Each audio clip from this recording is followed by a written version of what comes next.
How do everybody, and what an absolute exciting last couple of days we've had in the news with all sorts of things happening. First off, I do want to send condolences over to Germany for the tragic passing of the police officer who was now has been confirmed was fatally stabbed. Although he didn't die on the scene, he did expire from his injuries received in Mannheim whilst attempting to defuse a situation where what turned out to be an Afghan asylum seeker went on a knife rampage. Very, very tragic, very sad, and he and his family are in my thought and prayers. I do think that this may end up making the German people themselves wake up. This is the first time a police officer has died to terrorism, to my understanding anyway, in Germany. And the German people are a very organised and ordered people, and I do feel that this is going to really, really put a cat amongst the pigeons in regards to how a lot of German people view the current state of their country after Mama Merkel decided to invite the entire world and the dog during the war in Libya. Everybody's welcome in Germany, she said. Everybody. Crazy. Absolute madness. Like they didn't think this wasn't going to happen. Just shows you the level of hubris that these people have. Anyway, I'm going to leave that there. Very, very sad, very tragic. As I say, thoughts and prayers with the family, and I do hope the German people and the police start taking the threat that they are now receiving much more seriously than what they have been up to this point. But following on from that, Nigel Farage coming back in. This has been like, I remember being a kid watching the old WWF wrestling. Obviously it's fake and staged, but it'd be like where Hulk Hogan or somebody like that would run down with a steel chair midway through a match and smash somebody over the back of the head, completely unexpected, take the pin and win the match. You know, just that sort of like drama. It's crazy. Really clever move. I don't know if this has been planned or not, but the fact that he's done this when all party leaders from the major parties have all agreed to do a live hustings debate on the TV. In the past, they've refused to debate Nigel, very wisely. You know, that man is a monster when it comes to debating, especially on the topics that he likes to talk about. They don't stand a chance. He'll rip them to pieces. Unbelievable. Absolutely unbelievable that man has come into the ring. I will now be voting for reform. I said previously that I wasn't going to because of Richard Tyson, how he's conducted himself, basically kowtowing to the enemies of his political ideology and his political party, that being hope not hate. When they've done smear pieces and hit pieces on potential candidates for the party, he's just gone, yeah, no worries guys, I know you hate us and I know if you guys were in charge you'd line us up against the wall. Allegedly, I believe that to be true. No evidence of that, obviously, but I do believe Hold Not Hate would line people against the wall and shoot them if they have the opportunity to do so. But what's he gone and done? He basically bowed down to him every single time. I don't think Nigel Farage will do that. Do I think he's perfect? No, far from it. Absolutely far from it. He's ruled out absolutely any sort of deals with the Tories. Very wise move. Even if the Tories win a slight majority or not enough for a majority, I don't think he should do anything with them at all. He should just leave them hanging, leave them with a minority government. Although I do think the Labour are going to win this one. And they're going to absolutely ruin the country, even worse than the Tories have. Well, I don't think it'll be worse than the Tories have. It'll be a continuation of what the Tories have done, basically. Although Keir Starmer's found it sounding very, very nationalistic. Article in The Sun today, yesterday. I'll see about linking it below. He's talking about like birth rates in the country and, you know, like banning companies who don't pay decent wages or things like that from being able to use foreign labour and things. You know, it sounds like something that the BNP would have come up with. Like, genuinely, Keir Starmer sounds like BNP light. It's unbelievable, shocking. And I think he'll go through with it, to be honest with you, Labour. And they've got a good track history, actually, of doing what they promise. You know, I'm not saying they do everything that they promise, but, you know, the major things like, you know, the NHS, cradle to grave, benefits and things like that, you know, looking after people. The Labour have always followed through with those sorts of things. They're not like the Tories who lie about absolutely everything because that's what they do, is they lie. So, you know, I mean, if Keir Starmer's saying certain things like that, I do think he will follow through with it, because I think Labour understand, though, in order to get power, you need to actually follow through with things. Whereas the Tories just take power for granted, but don't use it, weirdly enough. Very, very strange party. Scared of using power. But, yeah, anyway, but I do think long term we will probably see reform. If Nigel Farage plays his cards right, I do think we could actually see reform being a major political party, possibly even after Labour cock up royally we could see Reform actually coming in as the party after that in charge in government. We realistically could see a Prime Minister Farage. I know it's going to upset a lot of people. I don't care. I think we need politics shaking up, and I think if he gets into Parliament as well, even if he was the only member of Reform in Parliament, I think the fear of Nigel Farage would be so great that parties like Labour and the Conservatives and Lib Dems even would start taking things like mass migration far more seriously and deportations far more seriously, because they are terrified of a new incumbent outside party coming in. Because at the end of the day, things like Labour, Lib Dems, Tories, although they're not the same parties, they have all sort of got an agreement with each other, unspoken, where they stay within certain framework and certain realms, and they sort of just it's like passing the ball back to each other. You know, it's like a game of Sunday League where they're on competing sides, but it's not overly competitive, and everything's we're all going to move in the sort of same general direction, even though the majority of the public don't want what we're doing. We don't care. So for Reform to come in from the outside would really, really shake up the system, and would really, really put the boot up them in regards, as it was said in Dad's Army, but I can't remember his name, the corporal. They don't like it up them, sir. You know, that's the sort of mentality what they'll bring in. And with regards to Dad's Army, as I've got a story here as well, I'm only going to briefly touch on it. More signalling for war as well. This is from 18 hours ago, this story. Basically, this is in the Express, but I've also seen it for the Mirror as well. Putin could wipe out Britain's tanks in just 2 weeks of start of World War II. This is the media being told or being signalled to be told to speak about this stuff, because they want to justify more funding for the military because they want us to go to war. Also, I'll put a link in below. Look at the Conservatives' latest video that they've put out. The video, again, signalling we are going to war with Russia. They are heavily signalling war now.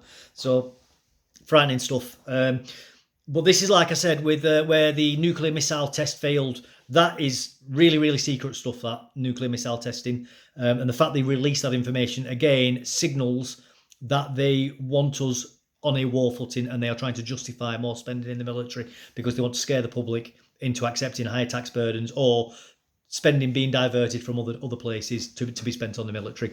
So I'll only go through this quickly. I've not read the article yet, so we'll have a bit of an explore together. I'll give a few thoughts on it, and then I'll leave the video at that. So former Lieutenant Colonel's comments come as Britain's armed forces continue to shrink to much lower levels. Yeah, we've got a smaller force now than during the Napoleonic era. The senior ex-colonel of the British Army has warned that Vladimir Putin could wipe out Britain's tank force in just 2 weeks in the event of World War III. I mean, this was something that was known when I was in the army. You know, that was like 2014 when I left. You know, like... they have a lot of stuff war gamed out, and I've spoken about this with things like how the police operate as well, and why they do two-tiered policing, because a lot of this stuff is strategized out. It's why soldiers infantry are called figure 11s. It's because they are expected to have an 11-second lifespan in a total war scenario when they get onto the battlefield. Lieutenant Colonel Stuart Crawford warned Britain could be left vulnerable because of how under-equipped its forces are. Speaking to the Telegraph, he claimed that the UK was no longer seen as a Tier 1 military power by allies such as the USA. It's absolutely true. We are far from a Tier 1 military. I doubt we're actually capable, if it wasn't for the Channel at the very least, of repelling a hostile enemy force. Now, luckily, we do have a large body of water between us and an invasion, and we have a somewhat competent naval force as well, ranging from not only surface ships and helicopters, but also to submarines as well. And even the army itself has the capability to sink ships if required. I'm not saying they would be as effective as the Navy, but they can do it if they need to. That is not just from things like artillery like AS-90 or the GMLRS, but it's also they have certain types of missiles that they can fit to various vehicles as well, that they can fire out at ships. So speaking about the Challenger 3 tanks being developed, he said that the procurement of 148 of them was embarrassingly few. A fear about the outbreak of World War III grew across Europe. It's shocking that we have so few tanks. We've actually got more senior officers in the military than we do tanks, and that's crazy. Like the fact we have more like brigadiers and generals and colonels than we do tanks is absolutely shocking. I mean, we're quite a top-heavy army anyway, compared to a lot of other militaries. like when I was in the army, our platoon commander was an officer. Like every platoon, every company, whatever, every section, not section, sorry, but every comparable thing to a platoon, so to speak, would have an officer, a lieutenant, or a captain. Whereas in the US Army, for example, they don't. They have senior NCOs doing those jobs. They have far fewer officers per capita than we do. We have a very, very top heavy army. I'm not saying that's a good thing. I'm not saying it's a bad thing. It's just a fact of how our army is structured, and it probably relates back to the time of Oliver Cromwell when he formed the new model army, more than likely. Although I'm not a historian, I've not read that much into it to know that fully. I'm just assuming there. The dire situation of Britain's tank forces and how well they might fare against Russia's much larger forces was further highlighted by Lieutenant Colonel Crawford in the UK Defence Journal. I mean, the thing is, though, this goes back to the Cold War, where the Russians always had a massively larger tank fleet, an armoured vehicle fleet than NATO ever had. But on the flip side, NATO tended to go more towards massed anti-tank capabilities. Take, for example, the Apache attack helicopter. They have what's called a cheese wedge on top of them. That's the radar dish, which is above the rotor blades. So that means that they can stay concealed behind, say, a hill. The cheese wedge can come up on its own and it can scan in front of it, and it can do it very, very fast. And it can prioritise. When I was in, I think it was 120 different targets, and it can also categorise them in threat level. I assume that will have been increased, that capability, since I've come out, because that's 10 years ago when I came out. And then, so what it can do is so that's your hill, it'll pop up, it'll do a scan, it'll go down, the computer will do its processing, the pilot and the gunner will decide what they want to do. These helicopters don't fly on their own, by the way. They fly in what's called a wolf pack, so there may be three or four of them together, and they can share the information between each other. And then what they'll do is once they prioritise everything, they'll pop up, unleash the full payload, and then go down and get out without being seen. And you've basically got something like 30 or 40 various types of missiles all flying off to cause God knows what destruction. And it's the same that the US have the A-10 Warthog, which is basically a flying Gatling gun. A gun so powerful that the plane itself has to be on a downward trajectory to fire, because if it fires on a parallel plane with the ground, it will actually end up stalling in midair because of the back force created by the gun and how fast it fires. And again, that thing is just designed to chew up columns of tanks. So this is what NATO does, and this is a lot of the strategy around Western military thought, is using superior air power and also things like GMLRS as well to counteract the tank fleets of Russia. I'm not saying it would be effective, but I'm also not saying that the Russians, the Russians are generally going for a quality of quantity.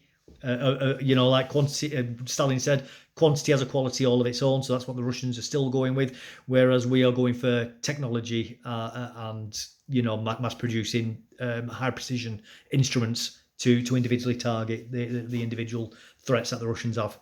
So anyway, if there's one lesson to come out of the current conflict in Ukraine, it's that you need lots of stuff, very true, to use the correct technical term, and clearly 148 tanks ain't going to cut it. No, that is also true. Furthermore, he added that while the Challenger 3 has upgraded armour, it appears to have precious little to counter the drone threat, despite what we have witnessed in Ukraine and elsewhere. Well, we say that, but now BAE Systems have recently tested, I think, what's called Dragonfire, which is Britain's own laser defence system. So I wouldn't be surprised if we do start seeing laser defence systems being fitted to things like tanks and the self-propelled gun of the AS-90. So they do have large enough power packs, that's an engine to the layman, where I do think they could generate the wattage required to power, even if it's a battery, to allow a high-powered laser system like that to fire, even if it's intermittently. And they could cover each other. You could have covering arcs from multiple vehicles as well. So don't be surprised if we do start seeing laser technology appearing on tanks as well. I've gone on 15 minutes now here. I'll leave it at that. This story does go on for a little bit longer. I'll link it below. Please do read it yourself. Make your own mind up. I'm not saying I'm the fountain of all knowledge. I could be wrong, but I do think that we are. I do think the signals are getting stronger and stronger that we're going to war. I'll also share that video for the Tory parties for you. Watch that. Make your own mind up there. And I shall leave it. Oh, please do, if you found this interesting, informative, insightful, any of that good stuff, please do like, subscribe. And also, please do put comments below, even if you don't agree with me. I'm not a closed book. I am willing to change my mind if your arguments are strong enough. So please please do put comments below. Love reading them, love replying to them. So thank you and goodbye.